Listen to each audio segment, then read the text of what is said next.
What's up, Taiwan? I'm Erika Liu with news from here in Taiwan and around the world. A major tsunami warning has been issued in Japan after a massive earthquake rocked its center on Monday. The magnitude 7.6 tremor affected places across the country, and reports of damage have started to come in. Residents on Japan's western coast are being told to evacuate immediately as waves of up to 5 meters are predicted to hit the area. Tsunamis raised concerns about Japan's nuclear safety after the Fukushima disaster of 2011, but authorities say there are no problems at nuclear reactors in the affected area. また、志賀原子力発電所をはじめ、原子力発電所については現時点で異常がないことが確認をされております。Taiwan's President Tsai says only the country's people can decide their future. Her comments come after Chinese President Xi Jinping used his New Year address to say the two sides will, for sure, be united. Louise Watt reports. 3, 2, 1, Happy New Year! Taipei and Beijing, joining the rest of the world in welcoming in a new year. But the politics linking the two sides are a familiar hangover. In his New Year's address from Beijing, Chinese President Xi Jinping again vowed that Taiwan will become part of China. 祖国统一是历史必然，两岸同胞要携手同心，共享民族复兴的伟大荣光。 The dispute between China and Taiwan goes back to 1949, when the two sides split during a civil war. The Communist Party that then came to power in Beijing has never ruled Taiwan, but under Xi, it has been escalating its threat to seize Taiwan. There is a problem in society here in Taiwan where there are a lot of people who don't take it seriously, and they accuse China, or they refer to China as being a paper tiger. And I think that's a very dangerous way to safeguard Taiwan. In Taipei, Taiwan's President Tsai used her final New Year's Day address to again offer dialogue with Beijing as equals, reiterating that Taiwan's future can only be decided by its people. 两岸的关系，要和气和从哦。我觉得最重要的原则就是要符合民主的原则，那以台湾人的共同的意志来做这个决定。 Beijing has repeatedly rebuffed Tsai's offer of talks. She's reached her two-term limit as Taiwan's president and will not stand in the upcoming elections, which China has framed as a choice between war and peace. War if Tsai's vice president wins, and peace if the opposition candidate, seen as more friendly to Beijing, does.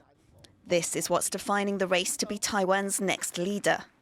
All the candidates have said they want peaceful relations with China. But whoever wins, it's not going to change who is in power in Beijing, meaning that in terms of the existential crisis facing Taiwan, this year is unlikely to bring any resolutions. Alex Chen and Louise Watt for Taiwan Plus. As Tsai and Xi's comments show, the Taiwan-China relationship is a major concern here.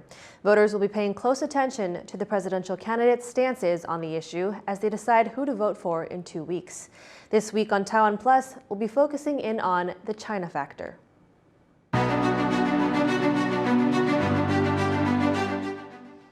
The country's vice presidential candidates appeared in a televised debate. As Rick Lout reports, the China factor and how to confront it dominated conversation. Vice presidential candidates in Taiwan's upcoming election face off in front of the press and the nation. As the country's number 2, they would be expected to represent Taiwan as it manages tricky relations around the world. And at the top of the debate's agenda, Taiwan's relationship with China, which claims Taiwan as part of its sovereign territory, and its dealings with the United States, Taiwan's biggest backer, which sells the country the military hardware it needs to counter China. Representing the ruling Democratic Progressive Party, or the DPP, Bi Kim Xiao, her team has a strong lead in the polls. A seasoned diplomat and former de facto ambassador to the United States, she said she already has the skills needed to handle complicated geopolitical issues and to keep peace across the Taiwan Strait. 台湾努力和理念相近的国家发展关系，在两岸关系维持稳定和平的现状，这是两岸人民以及国际社会对于台湾所期待的最大公约数。我们更以冷静不躁进、理性不挑衅的态度来应对。On the other side of the political spectrum, media mogul Zhao Xiaokang is of the main opposition party, the Kuomintang, East Asia's oldest political party. It traces its roots back to China and says Taipei should have closer ties with Beijing.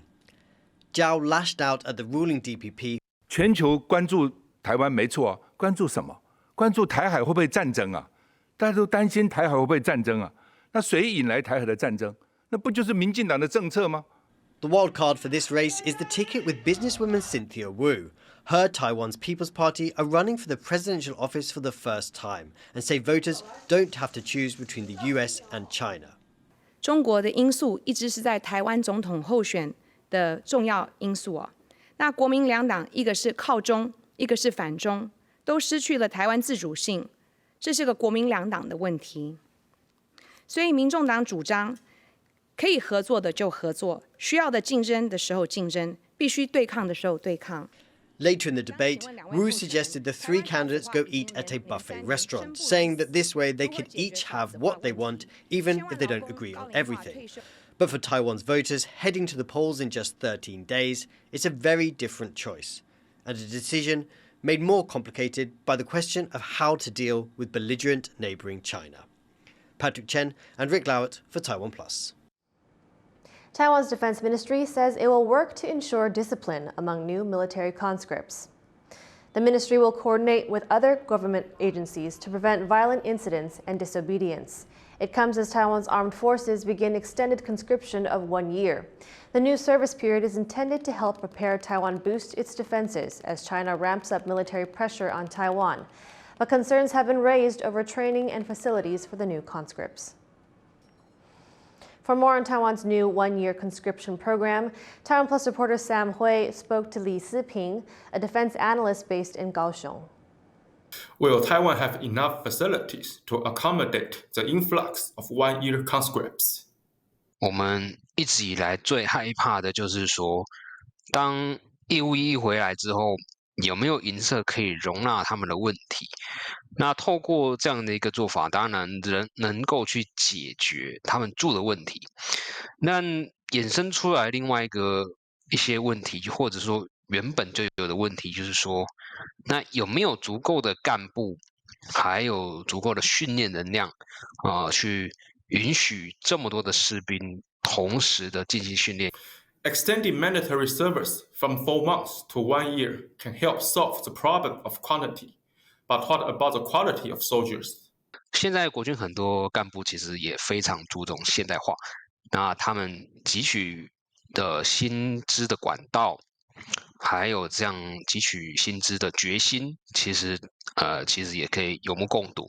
但是要怎么样在准则上、训练上达到理想的标准？ 还有最重要的是，怎么样妥善运用手头上现有的资源、资金来达到大家期望的程度的话，其实是一个蛮艰辛的过程。Can the MND provide conscripts with quality equipment given the increase in numbers?